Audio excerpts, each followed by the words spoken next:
In the wild, chaotic world of professional wrestling, some stars burn bright and burn out fast. Christopher Lawler was one of them.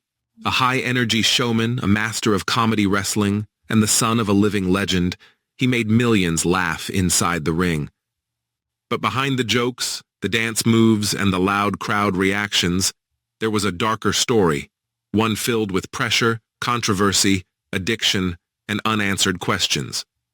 In July 2018, Christopher was found dead inside a Tennessee jail cell. Authorities quickly called it a suicide.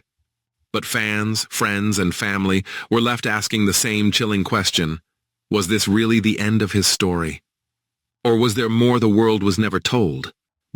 Christopher Lawler was born on January 10, 1972, in Memphis, Tennessee, a city deeply rooted in professional wrestling history. He was the son of Jerry "the King" Lawler, one of the most iconic wrestlers of all time. Growing up in this environment meant wrestling wasn't just entertainment, it was destiny. From a young age, Brian was surrounded by locker rooms, promoters, and legends, learning the business long before he ever stepped inside a ring. But being the son of a legend came with enormous expectations. Fans and critics alike constantly compared him to his father, a shadow that would follow Brian throughout his entire career.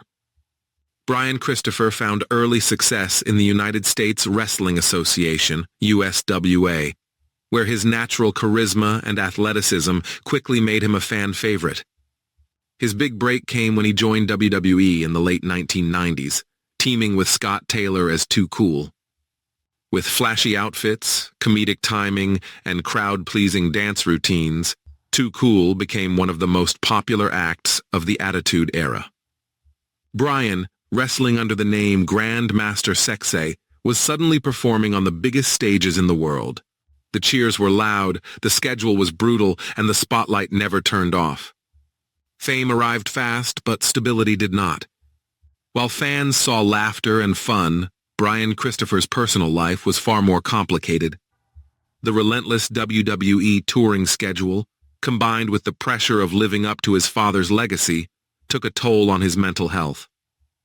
Over time, reports of substance abuse and legal troubles began to surface. Brian struggled with addiction, something he would later openly admit.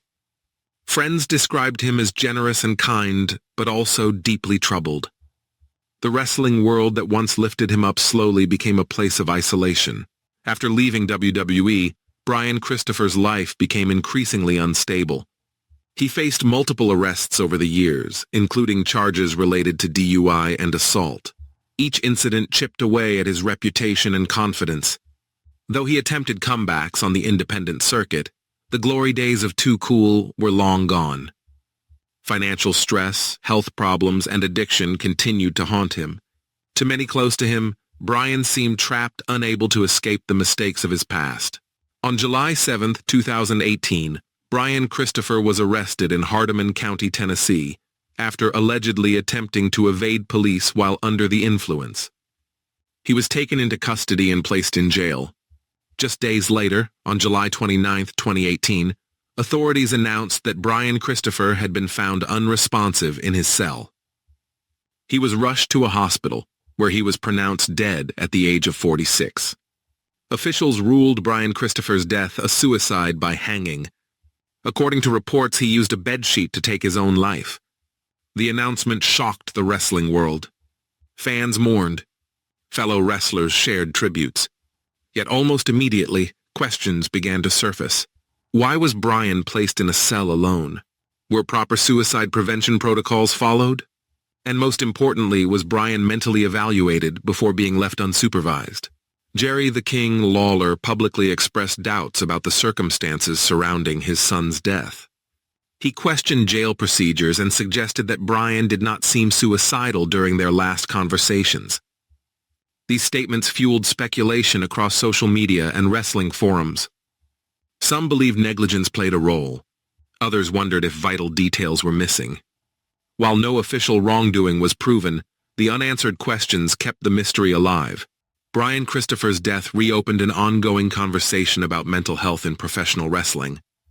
For decades, performers have struggled in silence, coping with injuries, addiction, and psychological trauma without proper support.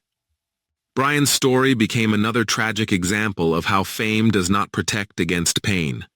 Behind the characters and catchphrases are real people fighting real battles. Despite the tragic ending, Brian Christopher's legacy lives on. Fans still remember the laughter he brought, the energy he shared, and the unforgettable moments of the Attitude Era. To many, he was more than a troubled star. He was a performer who connected with audiences in a way few ever could. His story serves as both a celebration of his talent and a warning about the cost of untreated mental health struggles. Brian Christopher's death may have been ruled a suicide, but the pain it left behind is very real. Whether caused by personal demons, systemic failures, or a combination of both, his story reminds us that even those who make the world laugh can be silently suffering.